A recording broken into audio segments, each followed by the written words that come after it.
अस्सलाम वालेकुम। दुरूद शरीफ पढ़ लें।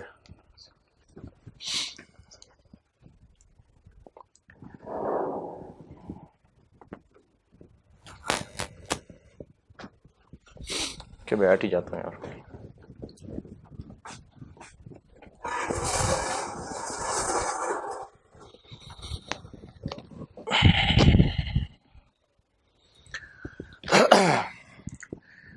सिलेबस आपका पूरा ख़त्म और उसमें सस्टेनेबिलिटी आपने रट्टा लगाना है, जिसके लिए मैंने एक और टीचर ज़ुहैब साहब से रिक्वेस्ट की थी, उन्होंने क्लास रिकॉर्ड करा दी। फिर आपने फाइनेंस इंस्ट्रूमेंट्स का रट्टा लगाना है, वो भी मैंने आपको क्विक एक पैराग्राफ खुद बताया था। इसके अलावा जिस जिस चैप्टर में जो जो था मैंने आपको साथ साथ बताया।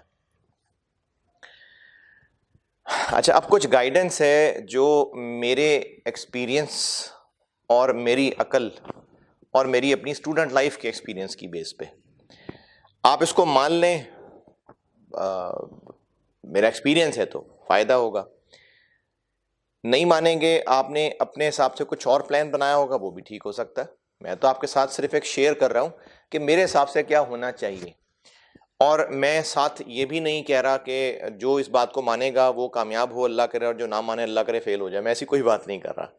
मैं आपको सिर्फ अपनी सोच, अपना एक्सपीरियंस जस्ट आपके सामने रख रहा हूँ। जिन लोगों के पास पहले से कोई और बेहतर प्लान हो वो फॉलो कर लें, लेकिन जिनके पास ना हो तो मेरा वाला प्लान फॉलो कर लें। लेकिन ये बात ज़रूर आप याद रख लें कि अगर आप प्लान नहीं करेंगे ना तो फिर आप कवर नहीं कर पाएंगे। एक इंग्लिश का एक सेंटेंस मैं बोला करता हूँ क्लास में, अपने किसी उस्ताद से सुना था मैंने, पता नहीं उनका अपना था या उन्होंने कहीं पढ़ा था। वो ये था कि if you fail to plan you plan to fail. Translation करूँ?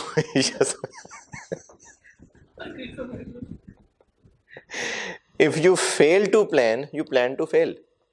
अगर आपने प्लान नहीं किया ना तो आपने एक्चुअली फेलियर का प्लान कर लिया है। अब आप देखिए आज तारीख क्या है। मैं तो जब रिकॉर्ड करा रहा हूँ तो आज 19 तारीख है, 20 तारीख है, लेकिन आप तक वक्त से पहुँचेगा तो आप तक पहुँचते पहुँचते शायद ये 24 तारीख आ गई हो। आप लोग अब से ऑनवर्ड देखें कितना टाइम है आपके पास। जिंदा रहने का नहीं, वो तो पता ही नहीं है, पेपर्स तक अगर जिंदा रह गए तो पेपर्स तक, अगर मजीद ख़राब नहीं होते हालात, जो कि अब लग रहा है कि बस अब खुलने की तरफ है सारा मामला। अब गवर्नमेंट भी तंग आ गई है, जिसने मरना है मरे जाके, बस ठीक है, बस काम चले, और होना भी ऐसे ही चाहिए था, होना भी ऐसे ही चाहिए था। अगर सब सही रहा तो इंशाल्लाह सितंबर की कब से 21 ऑनवर्ड आपके पेपर हैं, और कॉस्ट का पेपर होते होते कोई 25-26 आ जाएगी। 24 को आपका कॉस्ट का पेपर है। और ये जो मैं इस वक्त आपको नसीहतें कर रहा हूँ, यही मैं कैफ 7 में भी कॉपी करूँगा, तो कुछ बातें कैफ 7 के हिसाब से भी करूँगा। कैफ 7 में भी आपको सिलेबस सारा कंप्लीट करा दिया गया और उसमें प्रैक्टिस भी काफ़ी सारी कराई, और उसमें कोशिश मैंने ये की कि पास्ट पेपर्स सारे डिस्कस हो जाएं। अब से ऑनवर्ड क्या करना है, कैफ 7 का होगा फिर 26 को 25 को 26 को होगा शायद। तो आपका 24 या 26 को कैफ 7 वालों के लिए 26 और कैफ 8 वालों के लिए 24। आपके पास तकरीबन 1 महीना अवेलेबल है। तकरीबन इस 1 महीने में जिन लोगों ने मॉक देने हैं वो उसके भी दिन काउंट कर लें बीच में। जिन्होंने मॉक नहीं देने हैं फिर भी आप इस चीज़ का मार्जिन ज़रूर रखें कि आपकी फैमिली के अंदर कुछ फंक्शंस भी हो सकते हैं, आपकी फैमिली में कोई फौतगियाँ भी हो सकती हैं, आपकी अपनी ज़िंदगी में भी कोई मसाइल आ सकते हैं, कोई बीमारी हो सकती है, कुछ हो सकता है। तो इस चीज़ के लिए भी कोई 2-3 दिन रखने चाहिए। मॉक देने हैं तो उसके भी दिन निकाल देते हैं। और जो आपने पहला पेपर देना है, क्योंकि 24-26 तो मैंने FAR 2 और कॉस्ट गिना दिया ना, और भी पेपर हो सकते हैं, किसी का इकोनॉमिक्स भी हो सकता है।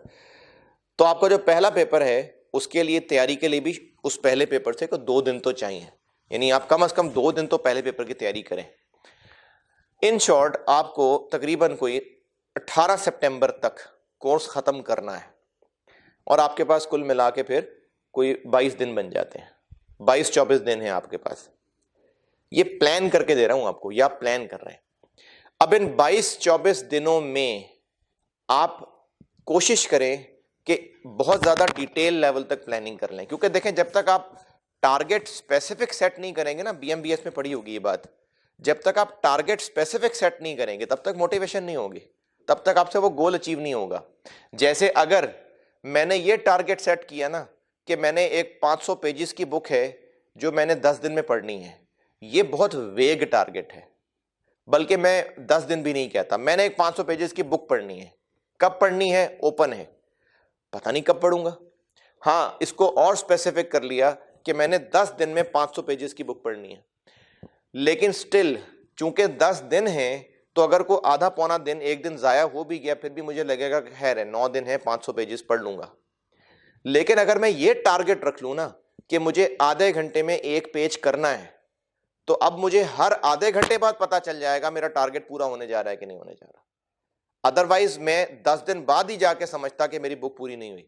तो आप जितनी ज्यादा डिटेल लेवल तक प्लानिंग कर सकते हैं, एक एक मिनट की प्लानिंग नहीं कर सकेंगे आप, लेकिन जितनी ज्यादा डिटेल कर सकते हैं उतना ज्यादा फायदा होगा। चलें, आपके पास है तकरीबन 22-24 दिन। अब इन 22-24 दिन में आपने कहां पर होना है ये भी आपको पता हो। आपने अपने घर में पढ़ना है, आपने लाइब्रेरी में पढ़ना है, क्योंकि मेरा ख्याल है लाइब्रेरी भी शायद खुल जाएगी, नहीं खुलेगी 15 सितंबर को। अच्छा चलो, लाइब्रेरी वाला तो मामला ही खत्म हो गया। अब आपने या तो अपने घर पढ़ना है या किसी दोस्त की तरफ बैठ के पढ़ना है, कोई आपने तरतीब तो बनाई होगी। तो आपको पता हो कि अगले 20-22 दिन आपने जो पढ़ना है तो वो कहां पढ़ना है। आपको यह भी पता हो कि आपने जो पढ़ना है वो किन टाइमिंग्स में पढ़ना है, क्योंकि अगर आप घर में रहते हैं और आपके घर में एक फैमिली नहीं है, कंबाइंड फैमिलीज हैं, तो फिर लोगों का आना जाना है, बच्चों का शोर है, फिर जब से ये स्कूल बंद हैं तो बच्चों की क्लासेस भी सब ऑनलाइन चल रही हैं। तो आपके घर में अगर बच्चे हैं उन्होंने भी वहीं पर ही बैठ के पढ़ना है, सारा दिन वहीं रहना है, फिर आपके घर के काम हो सकते हैं, फिर आपके कोई और मसरूफियत हो सकती है। तो आपको अपना टाइम भी पता हो कि आप दिन में कितने बजे से कितने बजे तक पढ़ने वाले हैं। एक आम इंसान 10, 11, 12 घंटे पढ़ लेगा दिन में। हाँ, कोई जिन का बच्चा होगा तो वो 20-20 घंटे भी पढ़ लेगा, वरना आम इंसान 12 घंटे तक पढ़ सकता है, इससे ज्यादा उसकी प्रोडक्टिविटी नहीं है। हाँ, कुछ होते हैं जो 16 तक भी चले जाएंगे, 18 तक भी जा सकते हैं, कुछ होंगे जिनकी 10 में बस हो जाएगी। तो 10-12 घंटे आप समझें कि आप ये पढ़ सकते हैं। 12 घंटे हो गए, चलें। अब आप इस 12 घंटे को एक ही गो में मत पढ़िएगा, क्योंकि कुछ घंटे गुजरने के बाद आपकी प्रोडक्टिविटी इफेक्ट होगी। तो इन 12 घंटे में ब्रेक्स तो आनी चाहिए। अब उसमें 12 घंटे में आप एक ब्रेक कर लें, 2 ब्रेक कर लें, ये आपके ऊपर है और ये आप जिस घर में रह रहे हैं वहां के मामूलात के ऊपर है। फिर आपने उन 12 घंटों को किस टाइम में फिट करना है। कुछ लोग होते हैं जो रात को पढ़ते हैं, कुछ लोग होते हैं जो सुबह के दिन में पढ़ते हैं। इसमें एक बात ये याद रखिएगा कि अल्लाह ताला ने जो इंसान का जिस्म बनाया है ना, एक होता है हमारी ख्वाहिश, एक होती है जिस्म की एबिलिटी। अल्लाह ने जो जिस्म बनाया हुआ है वो है ही इसलिए, वो है ही इस तरह कि रात को वो आराम करने के लिए है और दिन काम करने के लिए। अल्लाह ने बनाया ही इस तरह से। अल्लाह ताला ने कुरान पाक में फरमा दिया रात के बारे में कि तुम आराम करो। तो अल्लाह ने दिन बनाया है रोशनी वाला ताकि हम काम करें, और रात बनाई है अंधेरे वाली ताकि हम आराम करें। और हमारा जो जिस्म है वो बहरहाल एक मशीनरी है और वो थकना भी है, उसके नेचुरल प्रोसेस भी है। तो अगर आप रातों को पढ़ने की रूटीन बना लेंगे कि रातों को खामोशी होती है और दिन में आप कहें मैं सोऊंगा, तो जिस्म इस काम के लिए है ही नहीं। आप जिस्म का सिस्टम खराब कर देंगे और आपको लग नहीं रहा होगा, लेकिन वो इवेंचुअली आपको नुकसान पहुंचाएगा। और सोचें उस वक्त को जब आपने पूरे महीने बड़ी अच्छी तैयारी की, लेकिन आपका जिस्म रिएक्ट करते करते करते करते आपकी रूटीन जिस्म के लिए एक्सेप्टेबल नहीं थी और पेपर वाले दिन आपका दिमाग बंद हो गया। क्या फायदा हुआ महीना मेहनत करने का। ये आप लोगों को कभी ना कभी एक्सपीरियंस भी हुआ होगा कि आप 2-3 रातों से जाग के पेपर की तैयारी कर रहे होते हैं और कहते हैं जी पेपर में मेरा दिमाग बंद हो गया था, मुझे समझ नहीं आ रही थी क्या करना है। होता है इस तरह। तो आपने जिस्म के साथ नाइंसाफी नहीं करनी। आइडियल ये है कि आप रात को आराम करें और दिन में पढ़ें। ये अभी रिसेंटली भी मैं जो कि CFAP की क्लासेस भी पढ़ा रहा हूँ और उसके लिए पढ़ना पड़ता है। C5 फाइनल लेवल है और C5 1 भी शुरू किया तो उसके लिए और बहुत ज़्यादा पढ़ना पड़ता है। तो अभी कुछ ऐसा मेरे साथ मामला हो रहा था कि मैं रात को देर तक पढ़ रहा था क्योंकि टाइम नहीं था, दिन में यहाँ क्लासेस में गुजरता था, कुछ सोते सोते मुझे 1 बजता था और पिछले दिनों में कहीं नमाज जो है वो 4:30 तक हो रही थी फजर की, तो 1 बजे सोते सोते बज गया। फिर नमाज के लिए उठना मुश्किल से 3 घंटे की नींद, फिर नमाज पढ़ के आके सोए, सोते सोते टाइम लगा, फिर कॉलेज के लिए उठना मुश्किल से 2 घंटे की नींद। तो नींद मेरी 3 और 2 5 घंटे की रह गई थी और वो भी 2 टुकड़ों में। उससे क्या हो रहा था कि दिमाग थक रहा था ज़्यादा, जिस्म ज़्यादा थक रहा था। फिर पहले मैंने ऐसा स्टूडेंट लाइफ में भी नहीं किया जो मैं आपको बता रहा हूँ, लेकिन फिर किसी सियाने ने मशवरा दिया कि पढ़ाई अपनी फजर के बाद शिफ्ट कर लो। उसमें मुझे एडजस्ट होने में टाइम लगा, लेकिन हुआ क्या कि मैंने फिर इशा पढ़ के सोना शुरू कर दिया। तकरीबन 10 बजे तक सो जाता था, अभी भी यही रूटीन चल रही मेरी। उससे ये होता था कि कंटिन्यूसली 6 घंटे मुझे सोने के लिए मिल गए, कंटिन्यूसली, और मिले भी वो रात जो अल्लाह ताला ने आराम के लिए बनाई है। और फजर पढ़ने के बाद, तिलावत करने के बाद मैं अपनी किताबें लेके बैठ गया और ये रूटीन मेरी ऐसे एडजस्ट हो गई कि अब मैं उतना नहीं थका होता जितना पहले थका होता था, क्योंकि अल्लाह ने जिस्म आराम के लिए रात बनाई है। तो मैं रात को आराम कर रहा हूँ और सुबह फजर के बाद पढ़ना शुरू कर दिया। तो ये चूंकि अब रिसेंटली मैंने अपने ऊपर अप्लाई किया है, इसलिए आपको बड़े स्ट्रांगली रिकमेंड कर रहा हूँ कि अल्लाह ने जिस्म के लिए जो रिकवरी का प्रोसेस है, जो जिस्म थक जाएगा तो उसने रिकवर करना है ना, तो वो रात के लिए बना है। तो आप अपने दिन मतलब मैं पूरे डे की, पूरे 24 घंटे की बात कर रहा हूं, 12 घंटे कोशिश करें कि वो दिन में हो, रात को पढ़ने की बजाय दिन में पढ़ें आप। बहरहाल हर एक की अपनी मजबूरियां हो सकती हैं, हो सकता है दिन में इतना शोर होता हो कि वो पढ़ ही ना सकता हो सकता है। बहरहाल आपने अपने हिसाब से देखना है, मैंने तो आपको मशवरा दिया है कि आप दिन में पढ़ें, ज्यादा बेहतर है। चले, हो गया डिसाइड। अब उस 12 घंटे को, अच्छा 12 घंटे में से कुछ 16 पे भी जा सकता है, कुछ 10 पे भी जा सकता है, तो मैं एक एवरेज की बात कर रहा हूं। इन पढ़ाई के टाइम में, पूरे महीने की बात कर रहा हूं, आपने अपने जो भी जिस्म की रूटीन है ना, उसको डिस्टर्ब नहीं करना। डिस्टर्ब ना करने से मेरी मुराद यह है कि जो आपने एग्जाम्स के अंदर रूटीन चलानी है, एग्जाम्स में रूटीन क्या चलानी है कि आपको सुबह उठना पड़ेगा क्योंकि सुबह पेपर होते हैं, कुछ पेपर शाम को हैं लेकिन बाकी सुबह हैं, और आपने जो खाना जैसे खाना है, आपके पास जो कैलकुलेटर है जो आपने पेपर्स में इस्तेमाल करना है, जो स्टेशनरी आपने पेपर में इस्तेमाल करनी है, अगर आपको ऐनक लगी हुई है तो आपने जो ग्लासेस पेपर में लेके जानी है, आप यही सब जो पेपर में लेके जाना है ना, वही पूरे महीने करिएगा। यानी अगर आपने पेपर्स के लिए कोई नई ग्लासेस बनवाई हैं कि पेपर जरा नई ग्लासेस से पेपर क्वेश्चन पेपर जो है वो ज्यादा वाज़ेह नजर आ जाएगा, ये काम मत करिएगा। मुझे ग्लासेस है ना, मुझे अंदाजा है इस बात का कि जब नई ग्लासेस बनती हैं तो आंखों को एडजस्ट होने में टाइम लगता है, दर्द होती है कुछ अरसे के लिए सर में। तो ये मत करना कि पेपर के लिए नई ग्लासेस बनवा लें। फिर इसी तरह से कुछ बच्चों को शौक होता है कि पेपर के लिए नई स्टेशनरी होनी चाहिए, चू करता पेन, बिल्कुल नया नया पेन। तो आपने जब पूरे महीने प्रैक्टिस की हुई है, वो किसी और पेन से की हुई है, पेपर में आप लिखने बैठे हैं वो कोई और पेन है, तो आपकी स्पीड बनी होती है, राइटिंग इफेक्ट हो जाएगी। फिर कैलकुलेटर है, आपने पेपर के लिए कोई और कैलकुलेटर रखा हुआ है और वैसे आप मोबाइल के ऊपर कैलकुलेट करते थे, तो मोबाइल के ऊपर कैलकुलेट करने में और जो बटनों वाला कैलकुलेटर, इसमें फर्क है ना। तो देखें, आपकी प्रैक्टिस, हाथ की भी प्रैक्टिस हुई हुई है ना कि आपने कैलकुलेटर में उंगलियां चलानी है, तो वही स्टेशनरी जो पेपर में इस्तेमाल करनी है वही इस्तेमाल करें।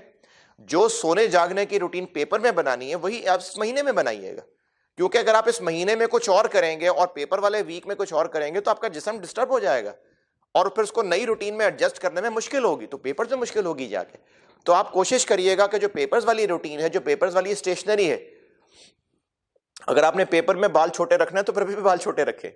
ये बहुत छोटी छोटी बातें हैं, लेकिन आपको हंसी मजाक लग रहा है, ये मैटर करता है बहुत ज्यादा, ये बहुत फर्क पड़ता है इन बातों से। अगर आप पेपर के लिए कोई नए डिफरेंट तरह के कपड़े सिलवा लेते हैं कि बड़ी नई जीन्स की पैंट खरीदी है मैंने, वो पहन के जानी, तो पैंट तंग करेगी आपको पेपर में। तो आपने अपने जिस्म में बहुत ज्यादा चेंजेस नहीं लानी पेपर के वीक में। तो जो आपने पेपर के वीक में करना है, आप उसको अभी इस एक महीने में आदत डालिए। ये आजमाई हुई चीजें सारी जो बता रहा हूं। अब आते हैं सिलेबस पे। आपने इस 20-22 दिनों के अंदर सिलेबस तो पूरा करना है तैयार। एक तरीका ये होता है, दो मशहूर तरीके हैं।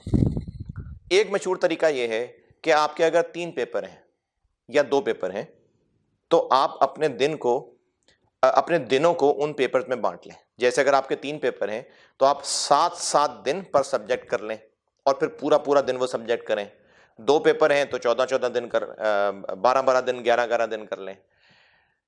एक ये तरीका है। दूसरा मशहूर तरीका ये है कि आप अपने दिन में तीनों पेपर साथ चलाएं, यानी 3-3 घंटे करके। मैं पर्सनली इस दूसरे तरीके को रिकमेंड करता हूं, क्योंकि जो पहला तरीका है ना, जिसमें आपने 7-7 दिन हर पेपर के बांट लिए, उसमें मुश्किल ये होगी कि आप 7 दिन तक एक सब्जेक्ट पढ़ते पढ़ते एक तो आपकी प्रोडक्टिविटी इफेक्ट होगी, क्योंकि आप जब पढ़ते पढ़ते 2 दिन हो गए होंगे तो तीसरा दिन आपका स्लो हो जाएगा। फिर पूरे 11 घंटे अगर आप एक ही सब्जेक्ट पढ़े जा रहे होंगे, खासतौर पे थ्योरी, तो आपकी प्रोडक्टिविटी इफेक्ट डेफिनेटली होगी।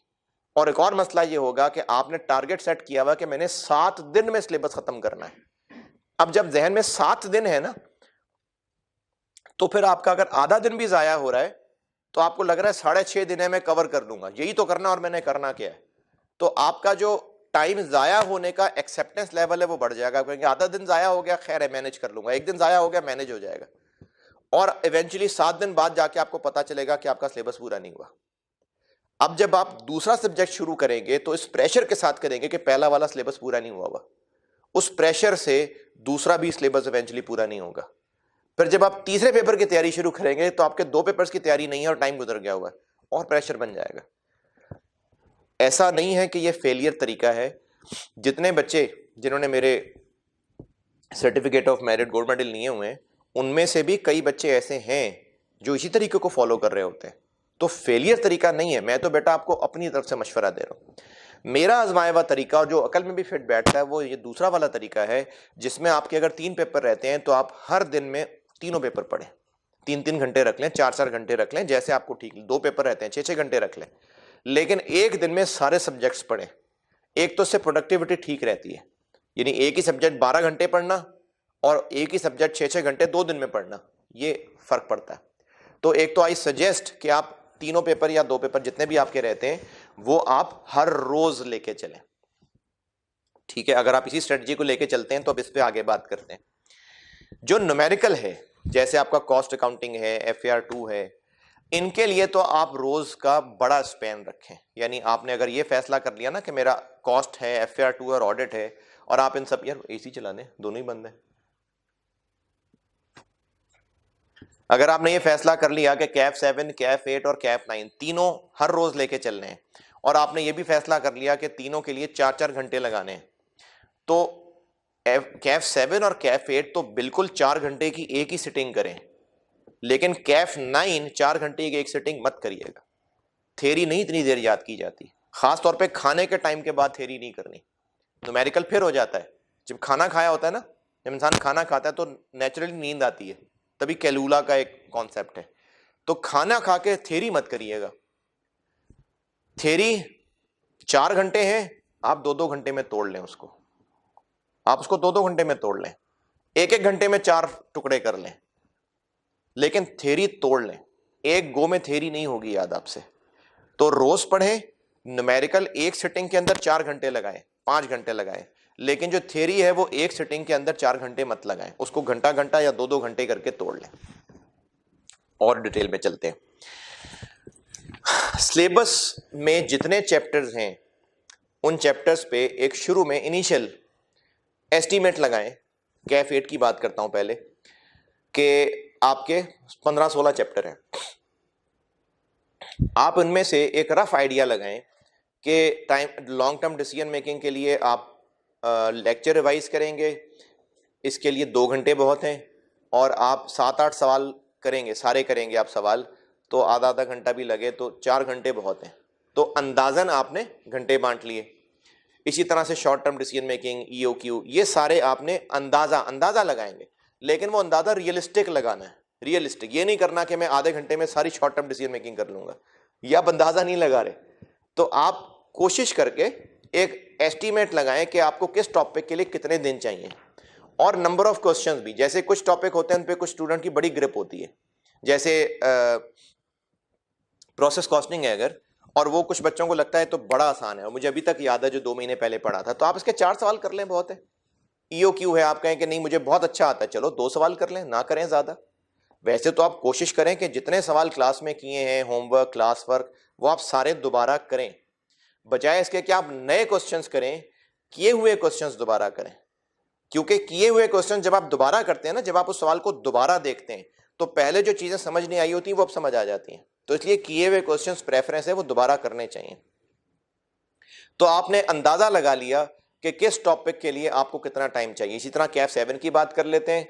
आपको कंसोलिडेशन के लिए 6-7 सवाल लाजमी करने हैं, फिर उनकी एडजस्टमेंट इतनी ज़्यादा हैं तो उसके लिए मुझे 12-15 घंटे चाहिए, या घंटे नहीं चले आप दिन रख लें इसके लिए, या लीजेस के लिए टाइम चाहिए, IAS 41 जल्दी कर लूँगा, IFRS 9 2 दिन में कर लूँगा। इस तरह से आप अंदाज़ा लगाइए न्यूमेरिकल का।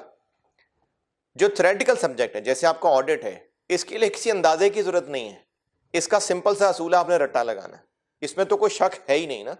अगर BMBS रहता है किसी का ऑडिट रहता है, किसी का लॉ रहता है, तो रट्टा लगाना है ना, और क्या करना है। रट्टा कह लें, उसको याद कह लें, लेकिन करना तो याद है।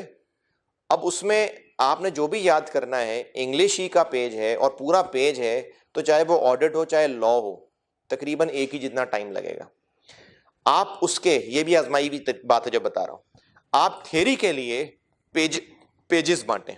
जैसे आपने 22 दिनों के अंदर अगर 4-4 घंटे में ऑडिट करना है, तो तकरीबन आपके पास 90 घंटे आ गए। नहीं ज्यादा है, ज्यादा बोल दिए, नहीं ठीक है, ठीक है, तकरीबन 90 घंटे आपके पास। अब इन 90 घंटे का मतलब है कि आपने ऑडिट अगर 90 घंटे में याद करना है, और टोटल ऑडिट में कितने को पेजेस होंगे? अब इन 300 पेजेस को आपने 90 घंटे में करना है। 300 डिवाइडेड बाय 90, तकरीबन 3 आ गए। अब आपने 1 घंटे में 3 पेजेस करने हैं, और छोटा कर लें 20 मिनट पर पेज। 20 मिनट से ज्यादा नहीं लगा सकते आप। अब आपका ऑडिट का टारगेट पूरी बुक नहीं है, अब आपका ऑडिट का टारगेट है 20 मिनट में एक पेज होना चाहिए। जितना छोटा टारगेट रखेंगे उतना आपके लिए कवर करना आसान रहेगा। तो आपने 20 मिनट में एक पेज करना ही करना है, कुछ भी हो जाए करना ही करना है। और यह भी आजमाया हुआ तरीका है कि जब आप कोई सब्जेक्ट थ्योरी वाला करते हैं, तो उसको याद करना मसला नहीं होता, मसला उसको याद रखना होता है। चीज याद करना मसला नहीं है, याद रखना मसला है। तो उसके लिए आपको बार बार रिवाइज करना पड़ता है। मैं जब स्टूडेंट लाइफ में था और मैं इस तरह के रट्टे वाले सब्जेक्ट्स याद करता था, तो मेरा तरीका यह था कि मैं याद करता था, फिर उसको दोहराता था बार बार। कैसे? चैप्टर खत्म किया, पूरा चैप्टर दोहराया, अगले दिन पढ़ने लगा था, पहले पिछला वाला दोहराया। जितने नॉन प्रोडक्टिव टाइम है जिसमें आपका दिमाग का कोई बहुत ज्यादा इस्तेमाल नहीं है, आप ब्रश कर रहे हैं, आप खाना खा रहे हैं, आप वॉशरूम में बैठे हुए हैं, आप चिंची पे बैठे हुए हैं, आप बाइक पे बैठे हुए हैं, आप दोहराना शुरू कर दें। मैं अपने दोस्त के घर पढ़ने जाता था, पैदल घर आता था, तो आते हुए रास्ते में मैं याद कर दोहराता आ रहा होता था। तो जितने भी ऐसे नॉन प्रोडक्टिव काम है जिसमें आपका दिमाग बहुत ज्यादा नहीं चाहिए, आप उस दौरान दोहराएं, बार बार दोहराना पड़ेगा। वापस न्यूमेरिकल पे आते हैं। आपने न्यूमेरिकल सब्जेक्ट्स, जैसे मैंने कैफ 7 और कैफ 8 दोनों के लिए ये बयान आपको बात बता रहा हूं, आप लेक्चर नोट्स पहले पूरे रिवाइज कर लें। पूरे लेक्चर नोट, सवाल नहीं, पहले आप पूरे लेक्चर नोट रिवाइज करें, उनको अच्छी तरह याद करें, अच्छी तरह याद करें, उसके बाद सवाल करें। अच्छा, अब जब आप सवाल करेंगे ना, तो उस सवाल में आपने जो सीखा होगा, यानी आप ये सीखते हैं कि अच्छा अगर ये बताया हो तो इम्प्लिसिट रेट से डिस्काउंट करना होता है, या कॉस्ट की बात करें कि अगर ये करना हो तो उसमें इस सवाल के अंदर पर यूनिट से वर्किंग की है हमने, उस सवाल की कोई ना कोई समरी होगी जो आप 2-4-5 पॉइंट्स में लिख सकते होंगे। हर सवाल की इस तरह की समरी लिखने की कोशिश करें, उसमें मेन काम लिखने की कोशिश करें। कोशिश करें कि आप काम की बातें लिखें, यानी आप ये लिखें उसके अंदर कि इसमें हमने पिछले साल की फिगर्स को into quantity change into price change किया है, या फिर हमने पहले पिछले साल की पर यूनिट कॉस्ट निकाली है फिर उसको इन्फ्लेट किया है। या इसी तरह अगर हम कंसोलिडेशन की बात कर रहे हैं तो इसके अंदर हमने गुडविल की वर्किंग की है, उसमें हमने वो जो डेफर्ड कंसिडरेशन होती है उसकी डिस्काउंटिंग भी की है, इसमें शेयर एक्सचेंज की भी साथ हमने मल्टीप्लाई किया था। जो भी उस सवाल की आप समझते हैं कि 2-3 लाइन समरी है, वो हर सवाल के साथ लिखते जाइएगा। और जब आप सब चैप्टर के हर सवाल को करने के बाद आपने उसमें से 2 3 4 इंपॉर्टेंट सवाल टिक करने हैं कि ये सवाल इतना काम का है, ये मैं फाइनल तैयारी करते हुए इसको फिर से देखूंगा। तो हर चैप्टर की, रिपीट कर रहा हूं, पहले आपने चैप्टर के लेक्चर नोट्स याद करने हैं, रिवाइज करने हैं, पक्का करने हैं। फिर आपने मैक्सिमम पॉसिबल सवाल करने हैं। हर सवाल में कुछ ना कुछ नया सीखा होगा, कुछ ना कुछ उसमें काम की चीजें होंगी, उसकी आप उस सवाल के साथ नोटिंग करते जाएं। हर सवाल जो आपको लगे कि काम का है और एंड पे करना चाहिए उसको टिक करना। ये ना हो कि आप सारी टिक कर लें, एंड पे टाइम नहीं होगा। लेकिन आप वो बड़े बड़े सवाल कुछ होते हैं ना, सवाल जिसमें सारा कुछ रिपीट हो रहा होता है, बड़े अच्छे सवाल होते हैं, बड़े मास्टर किस्म के सवाल होते हैं, उनको टिक कर लें कि इनको मैं फाइनल पेपर की तैयारी में जरूर दोबारा देखूंगा। प्रोसेस कॉस्टिंग के 2 4 सवाल ऐसे हैं। तो लेक्चर नोट्स याद करें, उनको सवालों को सॉल्व करते हुए उनकी समरी जरूर बनाएं, अच्छे सवालों को जरूर टिक करें। ये काम करें हर चैप्टर के साथ। आपने पूरा महीना अच्छी तरह ऐसे ही गुजार दिया। अब आ गए आपका पेपर वाला वीक, पेपर वाले दिन। फिर बता रहा हूं, पेपर वाले दिनों में रूटीन डिस्टर्ब मत करिएगा। आप अगर पूरे महीना तैयारी की है आपने, उसमें आप लोग दिन में 2 वक्त खाना खाते थे, 3 वक्त खाना खाते थे, अब भी 2 3 वक्त खाना खाएं। पहले आप रात को सोते थे, अब भी रात को सोएं। पहले आप जिस तरह जहां बैठ के पढ़ते थे अभी भी वहीं बैठ के पढ़िए। जिस्म को बहुत ज्यादा डिस्टर्ब मत करिएगा। पेपर वाले दिन आपने दोबारा से लेक्चर सारे याद करने, सारे फिर से रिवाइज। लेक्चर नोट्स की बात कर रहा हूं, उनको जरूर आपने रिवाइज करके, कोई भी लेक्चर नोट नहीं छोड़ना आपने, कोई मेरे लिखवाए हुए नोट्स, कोई नसीहतें, कुछ भी ये नहीं छोड़ना। उसके बाद आपने जितने सवाल टिक किए थे कि मैंने इनको दोबारा देखना है, वो सवाल देखें, करने हैं कर लें, जबानी देख लें, काम चल जाता है। क्योंकि हाथ से करने में सिर्फ ये नुकसान होता है कि अगर नहीं हो रहा होता ना तो घबराहट शुरू हो जाती है। तो अगर आप ना करना चाहें कोई बात नहीं, जबानी देख लें सवाल। फिर जो बाकी सवाल जो नहीं किए आपने, उनकी समरीज तो बनाई थी ना, उनकी समरीज दोबारा पढ़ें। आपको अब तसल्ली हो जाएगी कि मैंने सारा सिलेबस रिवाइज कर लिया। पेपर का टाइम आ गया। पेपर के टाइम में जो पहले 15 मिनट है, उस 15 मिनट में आपको रीडिंग टाइम मिलता है। उसमें भी डिफरेंट थ्योरीज हैं। मेरा कहना यह है कि आप उस 15 मिनट में पूरा पेपर पढ़ने पे टाइम जाया मत करिएगा। क्योंकि जब आप पूरा पेपर पढ़ने बैठ जाएंगे तो पूरा पेपर याद थोड़ी रह जाना है आपको। आपका दिमाग एक सवाल पढ़ रहे होंगे, वहां से वहां, वहां से वहां, वहां से वहां, पूरा पेपर आप 15 मिनट जाया कर देंगे। आप ये करिए कि सारे सवालों को सिर्फ बर्ड्स आई व्यू दें, परिंदे की आंख से देखें, पेपर उलट पलट के देखें। वैसे देखने में एक आपका फेवरेट टॉपिक, दूसरा आपको लग रहा है कि हाँ रीजनेबल क्वेश्चन लग रहा है, ये आप 15 मिनट में से पहले 2 4 मिनट में कर सकते हैं। ये करने के बाद आप सवाल पिक करने के मैंने कौन सा सवाल अभी करना है, और जो 10 12 मिनट रह गए हैं इसमें आप वो सारा सवाल कर दें। अच्छा, आप सारा सवाल कैसे करेंगे? आपको तो लिखना अलाउड नहीं है, कम से कम दिमाग में तो प्लान बना सकते हैं ना, कैलकुलेटर के ऊपर कैलकुलेशंस तो कर सकते हैं। तो है लॉन्ग टर्म डिसीजन मेकिंग कर सकते हैं आप 10 12 मिनट में जबानी कर सकते हैं, आप प्लान कर सकते हैं मैंने कौन कौन से कैश फ्लो लिखने हैं, इन्फ्लेट करना है नहीं करना है।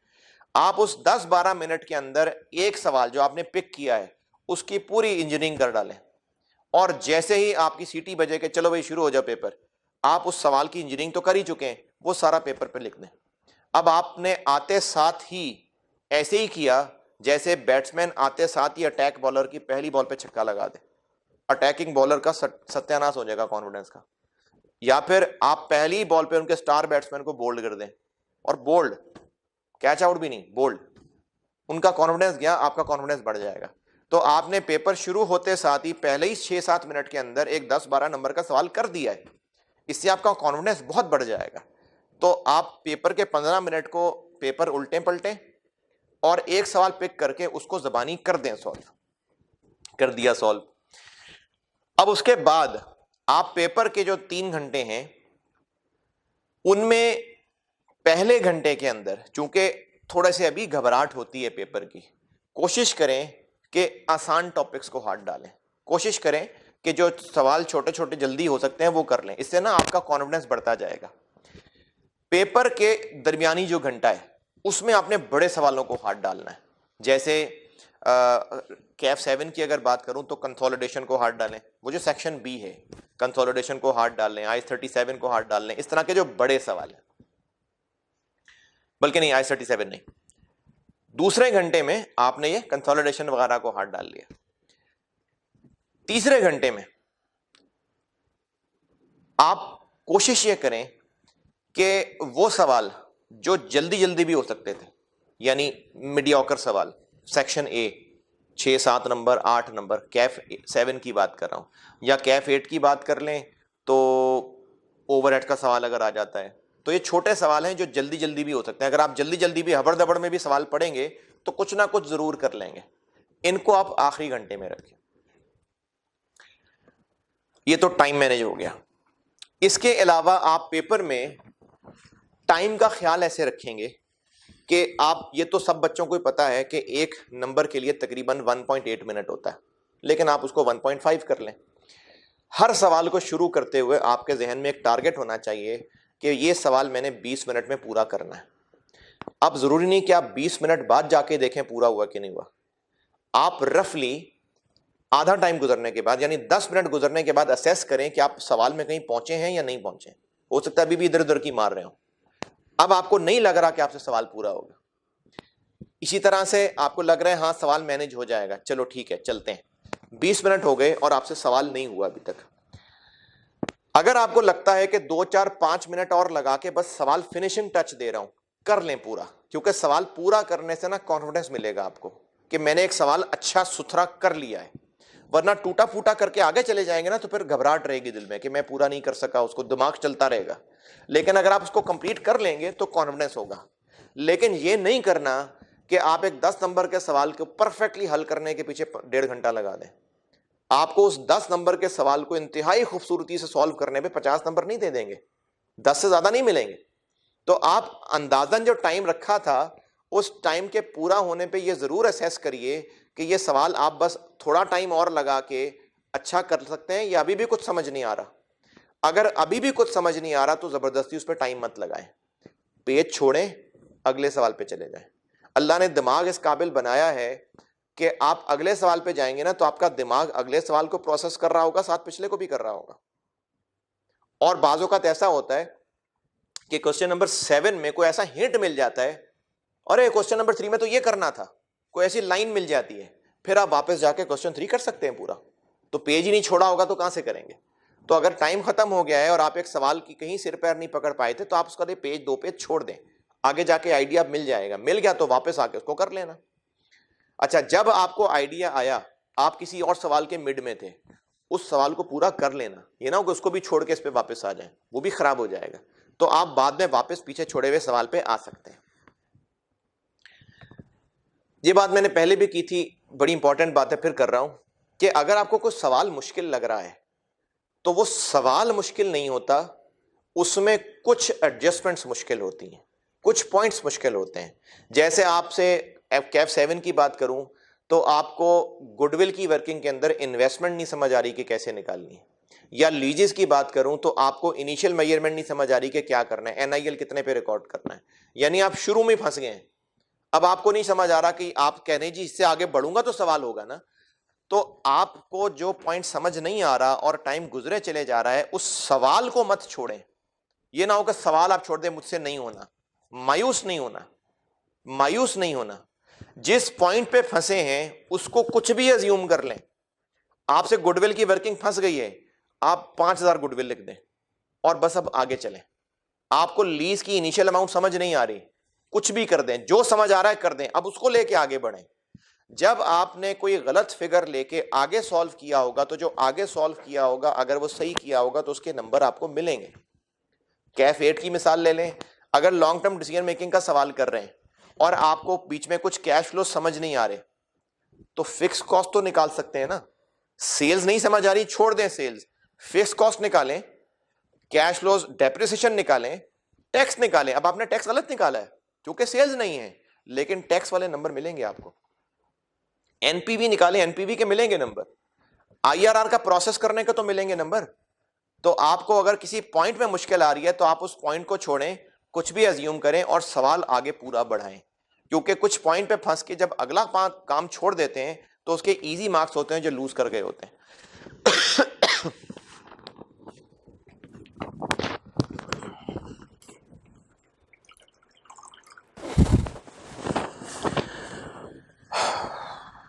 तो आप अगर सवाल में किसी जगह फंस चुके हैं और आपको लगता है कि एडजस्टमेंट आपसे नहीं होनी है, तो आप उसको कुछ भी अज्यूम करें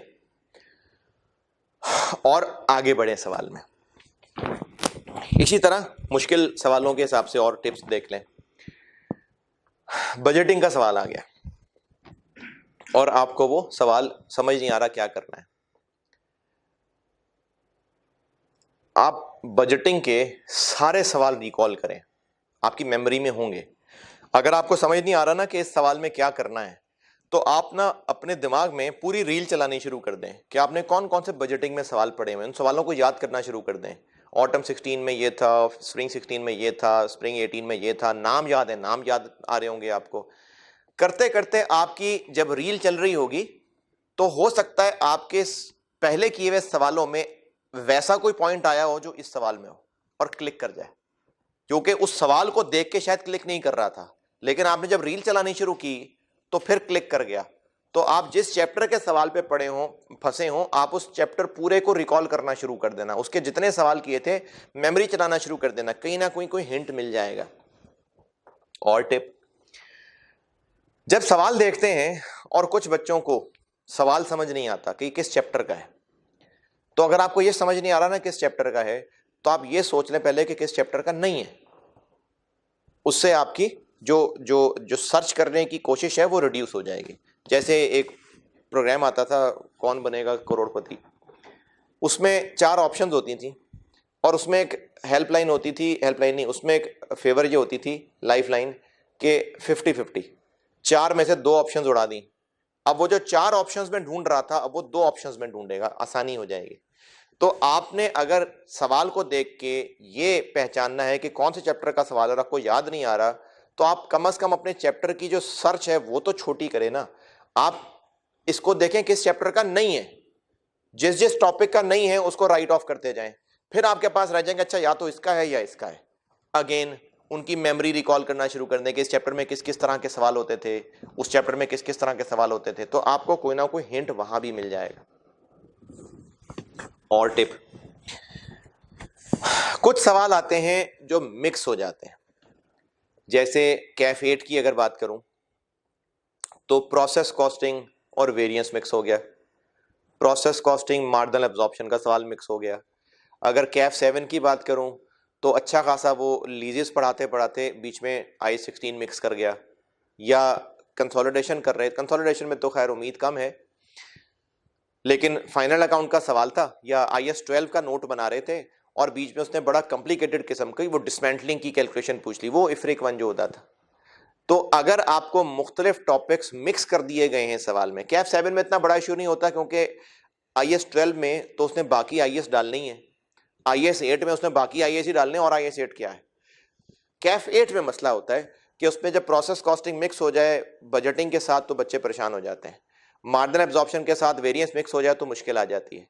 तो जब 2-3 टॉपिक्स मिक्स हो जाए ना, तो उसके लिए भी एक टिप बता रहा हूं, परफेक्ट हल तो नहीं है लेकिन इसमें आपको फायदा होगा कि आप ना उस सवाल में जो टॉपिक मिक्स हो गए, जैसे प्रोसेस मिक्स हो गया है, मार्जिनल एब्जॉर्प्शन मिक्स हो गया है, बजटिंग मिक्स हो गया, अब आप इन तीनों को इकट्ठे देखें ना, एक तंग जगह है, आपने वहां से 3 दोस्तों ने वहां से गुजरना है, गुजरने की जगह नहीं है, धक्के दे रहे हैं एक दूसरे को, एक एक करके गुजर जाए। तो आपको उस मुश्किल सवाल के अंदर जिसमें process marginal absorption budgeting mix हुआ हुआ है, आपको वो तीनों चीजें अप्लाई करते हुए मुश्किल हो रही है, तो आप एक एक करके अप्लाई कर लें। आप पहले उस सवाल को प्रोसेस कॉस्टिंग के हिसाब से सोचें। आप सोचें प्रोसेस कॉस्टिंग में क्या करते थे, हम इक्विवेलेंट प्रोडक्शन निकालते थे, पर यूनिट कॉस्ट निकालते थे, स्टेटमेंट ऑफ वैल्यूएशन बनाते थे। जब आपको प्रोसेस कॉस्टिंग वाली सोच से उस सवाल को परखेंगे तो कुछ ना कुछ ढांचा समझ आना शुरू होगा। प्रोसेस कॉस्टिंग के हिसाब से ढांचा समझ लिया, अब उस पर आप बजटिंग वाला अप्लाई करें कि बजटिंग का सवाल होता था तो उसमें क्या करते थे। तो आप मिक्स टॉपिक्स को एक साथ हर चैप्टर को खोलने की बजाय एक एक चैप्टर के हिसाब से सोचें, आपको बेहतर ढांचा उस सवाल का समझ आ जाएगा। ये भी टिप हो गई। एक और टिप ये है कि आप अपनी जो लिखने की स्पीड है वो तेज करें, क्योंकि अगर आप राइटिंग साफ करने की कोशिश करेंगे और आप बना बना के लिखेंगे तो आपको सफाई के नंबर तो मिलने नहीं है। आपकी राइटिंग बस इस काबिल हो कि पढ़ी जाए काफी होती है। एग्जामिनर आपको राइटिंग के नंबर नहीं देता। अच्छा, पेपर में अचानक स्पीड कैसे बढ़ जाएगी? नहीं, पेपर में अचानक नहीं बढ़ेगी। आपने इस 1 महीने में सवाल तो करने ही होंगे ना, लिखना तो कुछ ना कुछ होगा, तो आप तेज लिखने की प्रैक्टिस करें। आप अपनी लिखने की स्पीड तेज तेज हाथ चलाएं, स्पीड तेज करें। आपको अंदाजा नहीं होगा, लेकिन आपने अपनी स्पीड तेज करने से पेपर के 3 घंटों में से 10-15 मिनट बचा भी लिए होंगे, 10-15 मिनट बच भी गए होंगे, आपको अंदाजा भी नहीं है। स्पीड से इतना फर्क पड़ता है। तो आप लिखने की स्पीड तेज करें। एक और टिप, आपने जो कैलकुलेशन करनी है उन कैलकुलेशंस में कुछ होती हैं शरीर किस्म की बोंगियां, चवलें, क्या कि आपसे कैलकुलेटर पे सही उंगली ही नहीं मारी गई, आपने मल्टीप्लाई करना था, आपने डिवाइड कर दिया, इस तरह की, या आपने 5-6 फिगर्स को प्लस करना था, जैसे लॉन्ग टर्म डिसीजन मेकिंग था तो हमने सारे कैश फ्लोज लिख के उनको करना है ना प्लस, वहां पर आप फिगर गलत कर गए। इस तरह की गलतियों से बचने का तरीका होता है कि, और वो भी पेपर में अचानक नहीं हो जाएगा, ये आपको इस 1 महीने में प्रैक्टिस करना पड़ेगा कि आप अपनी हर कैलकुलेशन को डबल चेक करने की आदत डालें। हर कैलकुलेशन डबल चेक करें, क्योंकि जब आप एक ही चीज डबल करेंगे तो एक ही गलती दोबारा कर रहे होंगे इस बात का चांस कम है। तो आप अपनी हर कैलकुलेशन को डबल चेक करने की आदत डालें। सर से टाइम ज्यादा लगेगा, हाँ लगेगा, लेकिन आप अभी से प्रैक्टिस करें ना। आप अभी से जब प्रैक्टिस कर लेंगे कि हर कैलकुलेशन डबल चेक करनी है तो टाइम आस्ता आस्ता बेहतर हो जाएगा, लर्निंग कर्व लगेगा इसके ऊपर भी। और थोड़ा टाइम ज्यादा लग जाए गलत करने से तो बेहतर है ना, आप 70 की बजाय 60 नंबर का पेपर कराएं, लेकिन सही तो करें। और टिप, ये टिप पता नहीं मैं इसको बहुत एम्फेसिस से तो नहीं कह रहा, लेकिन ये मेरे एक स्टूडेंट कम दोस्त ने ये टिप बताई थी जो मुझे लगी तो मजे की। आपको बता रहा हूं, अगर आपको लगे कि हाँ ऐसा ही करना चाहिए तो करके देख लेना। और उससे पहले अगर आप इसको आजमाना चाहें तो आप पिछले सारे पेपर्स के ऊपर इसको आजमा भी सकते हैं। कभी कभार या शायद अक्सर आई कैप के पेपर में पहला सवाल बड़ा टिका के मुश्किल आ जाता है। ये कैफ 7 में नहीं चलेगी बात, क्योंकि कैफ 7 में तो सेक्शन ए में एमसीक्यूज होते हैं ना, तो ये कैफ 8 पे चलेगी। पहला सवाल ही वो टिका के मुश्किल पूछ लेगा, ताकि पहला ही सवाल देख के स्टूडेंट के हाथ पांव फूल जाएं। तो मेरा एक स्टूडेंट कम दोस्त, मतलब फाइनल का स्टूडेंट था, उसने फिर दोस्त भी रहा, वो कहता था मैं पेपर आखिर से पढ़ना शुरू करता हूं, क्योंकि आखिर पे जनरली आसान सवाल होता है, तो मैं पेपर पढ़ना ही आखिर से शुरू करता हूं। पहले आखिरी सवाल पढ़ता हूं, वो आसान निस्बतन होता है तो मेरा हौसला बढ़ जाता है, फिर मैं वापस आना शुरू करता हूं। तो ये भी एक टिप है, अगर आपको लगे कि हाँ काम किया तो उसको बना लीजिएगा। और टिप्स, पेपर के 3 घंटे में आपको इससे कोई कंसर्न नहीं है कि आपके एग्जाम हॉल में और कौन कौन बैठा हुआ है। वो जो अंदर की कमीनगी है ना, कि पहले मौका नहीं मिला, पता नहीं जिंदगी में दोबारा मौका मिले ना मिले। जो 3 घंटे मिल रहा है मौका देखने का देख लें, इससे बचना इन हरकतों से।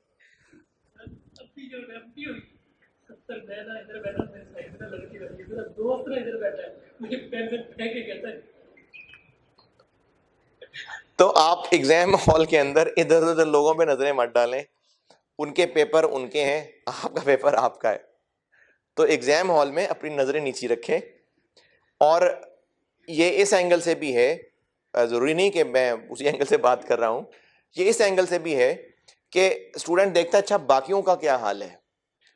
अब जब बाकियों का हाल देखता है और बाकी सब लिखते हुए नजर आ रहे होते हैं तो उसको लगता है कि शायद मैं ही नालायक हूं, सबको आ रहा है मुझसे ही नहीं आ रहा, वो और घबरा जाता है। तो आप बाकी लोगों को मत देखें, आपका काम आपका पेपर सॉल्व करना है बस। तो बाकी लोगों को देख के टाइम मत जाया करिएगा। और टिप, घड़ी आप या तो एग्जाम हॉल वाली घड़ी या अपनी घड़ी, जैसे आपको ठीक लगे हैं एग्जाम हॉल में।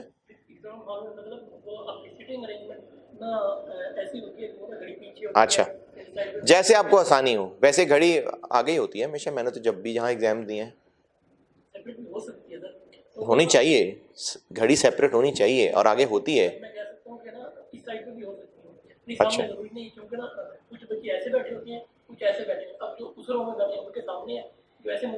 अच्छा, तो आप यहाँ एग्जाम वाले जो हॉल की घड़ी है वो चाहे अपनी, उसके हिसाब से सवाल शुरू, उसके हिसाब से एंड। ये ना हो कि सवाल शुरू एक घड़ी से किया था, एंड होने पे आप दूसरी घड़ी देख रहे हैं, हो सकता है 2-3 मिनट का गैप हो, तो एक ही घड़ी देख के आप उसके हिसाब से टाइम प्लान करें।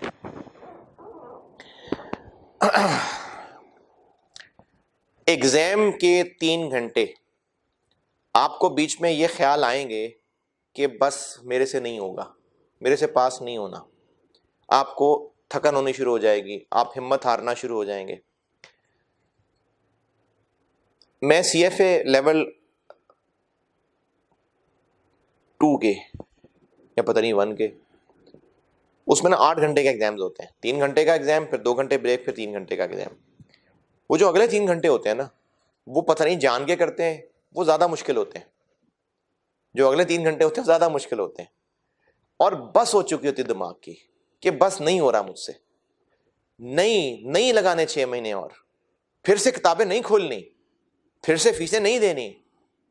ये ना CA के अंदर ना बच्चों का दिमाग खराब हो गया होता है कि खैर है यार, अगली अटेम्प्ट में पास हो जाएगा, कुछ नहीं होता, कोई नहीं, तो पहली अटेम्प्ट में किसका पास होता है, कोई बात नहीं।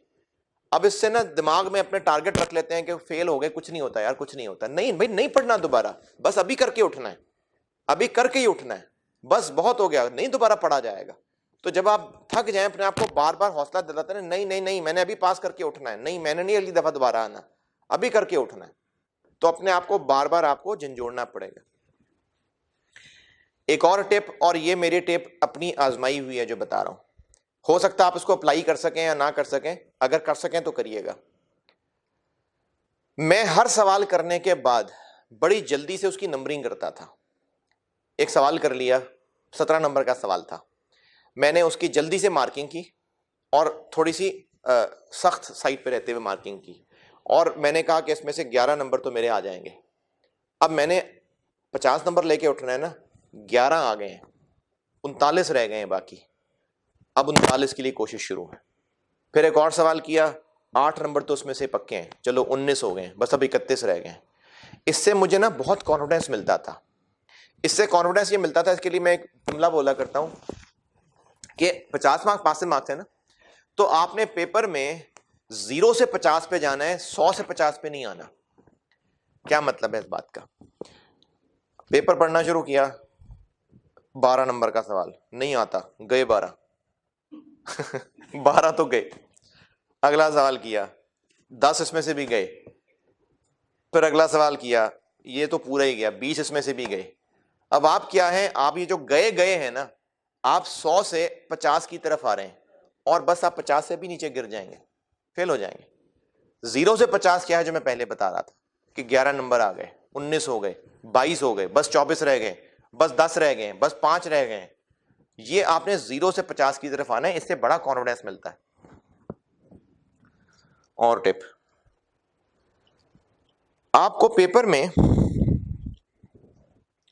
अपने पसंदीदा टॉपिक को लेके जिदबाजी नहीं करनी। बाज़ औक़ात क्या होता है कि आपने एक टॉपिक बड़ा अच्छा तैयार किया हुआ था और आपने 4 दोस्तों को भी पढ़ाया था और आपकी उस टॉपिक पे बड़ी ग्रिप थी, लेकिन पेपर में उसका सवाल आ गया मुश्किल। अब आप जिदबाजी में अड़ गए कि मैंने तो ये सवाल करके उठना है, मेरे से ये सवाल ना हो, ये कैसे हो सकता है। आप जिदबाजी में पड़ गए कि ये सवाल तो मैंने बाकियों को कराया, ये तो मुझे आता ही आता है, ये मुझसे क्यों नहीं हो रहा। जिदबाजी में नहीं पढ़ना, आपने अपनी नाक ऊंची करके थोड़ी निकलना है, आपने पेपर पास करना है। तो अगर आपका स्टार बैट्समैन आउट हो गया तो इसका मतलब ये थोड़ी कि बाकी वाले भी बैटिंग करने ना जाएं, क्या पता टेल एंडर 100 कर जाए। तो आपका अगर फेवरेट टॉपिक आपको पेपर में अच्छा मौका नहीं दे रहा तो मायूस नहीं होना। जब इंसान मायूस हो जाता है ना कि ये गया, बस अब आगे मुझसे नहीं होगा, तो फिर पूरी टीम ढेर हो जाती है। अगर एक बाबर आजम आउट हो गया तो क्या हुआ, रिजवान खड़ा हो जाएगा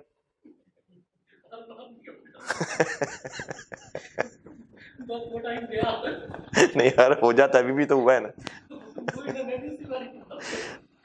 तो आपका अगर फेवरेट टॉपिक आपको अच्छा परफॉर्म नहीं करके दे सका तो आपने मायूस नहीं होना। दिल छोटा कर लेंगे ना, फिर आपसे अगले सवाल नहीं सॉल्व होंगे। अगर आपको कोई टॉपिक बड़ा ही मनूस लगता है, आपको उसको तैयारी करने का दिल नहीं करता था, क्या पता उसका सवाल आसान हो गया हो, वो सवाल पास करा जाए आपको, तो आपने टॉपिक्स को लेकर टच ही नहीं होना। अगली टिप, आपने हिम्मत नहीं हारनी। अगर हिम्मत हार जाएंगे ना तो पेपर गया।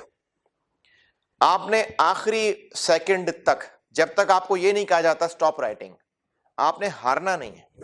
क्योंकि हो सकता है कि आपको लग रहा हो, जैसे आपने शायद कभी क्रिकेट में इस तरह देखा हो कि कोई खिलाड़ी खासतौर पे इंजमामुल हक की हरकतें करता था, रन ले रहा है और उसको लग रहा है कि मुझसे नहीं पहुंचा जाना, वो पीछे ही स्लो हो गया, यानी उसने कोशिश ही नहीं की पहुंचने की, और फिर भी इतने से मार्जिन से रन आउट हो गया।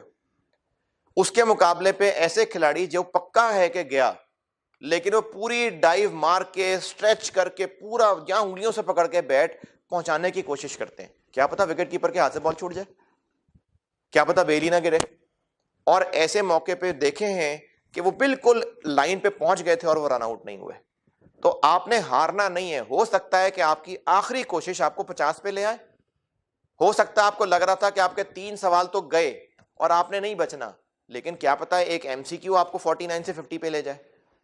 तो आपने आखिरी सेकंड, आखिरी लम्हे तक हिम्मत नहीं हारनी, 50 नंबर लेके उठना। या तो मर जाए ना बैठे बैठे, या तो आपको वही मौत आ जाए, फिर तो और मसला है। लेकिन अगर जिंदा बच गए तो फिर आपने हिम्मत नहीं हारनी। और आखिरी नसीहत ये मैं करता हूं हर दफा क्लास में, और मैंने अक्सर फाइनल में भी, कैफ लेवल पे भी, अक्सर बच्चों ने मुझे बाद में फिर फीडबैक दिया, और मैं समझता हूं कि उनको सिर्फ झूठे फीडबैक की क्या जरूरत थी, वो मुझे ये बात ना भी कहते तो क्या हो जाता। वो ये कि अगर आप समझते हैं ना, अगर कि आपको पढ़ाने में मेरी मेहनत लगी है, और लगी है, खाली क्लासों को पढ़ाना आसान काम नहीं है, बहुत मुश्किल काम है, क्योंकि स्टूडेंट्स को देख के एनर्जी मिलती है। जब मुझे लगता है ना कि मैंने कोई बात की और वो अगले को समझ आई है, इससे एनर्जी मिलती है। या अगर किसी को समझ नहीं आई तो मैं मिसालें बदल देता हूं। अब खाली कमरों को देख के पढ़ाना आसान काम नहीं था, बहुत मुश्किल काम था। तो अगर आप समझते हैं कि आपके टीचर्स ने, इंक्लूडिंग मी, सब टीचर्स की बात कर रहा हूं, अगर आप समझते हैं कि मैंने मेहनत की है, वैसे तो आपकी इन क्लासेस के अंदर टेक्निकल स्टाफ की बड़ी मेहनत है। ये जो कैमरे के उस पार एक शख्स बैठा है जो मेरी वीडियो बना रहा है बैठ के, इन लोगों की भी बड़ी मेहनत है। तो अगर आप समझते हैं कि आपको पढ़ाने के लिए बहुत लोगों की मेहनत लगी है और आप पेपर में बैठे थक गए, मायूस हो गए, तो एक आखिरी कोशिश मेरे नाम पे कर लेना कि यार सर ने मेहनत की हुई है, जान मारी हुई है, चलो सर की जान मारी हुई है, वो डिजर्व करते हैं कि हम मेहनत करें, आखिरी कोशिश मेरे नाम पे कर लेना। तो बाकी अल्लाह हाफिज़ जी, अल्लाह ताला आपको कामयाब करे। आपसे सीफैप में मुलाकात हो जाएगी, ज़िंदगी रही, मौका रहा तो। और अल्लाह हाफिज़।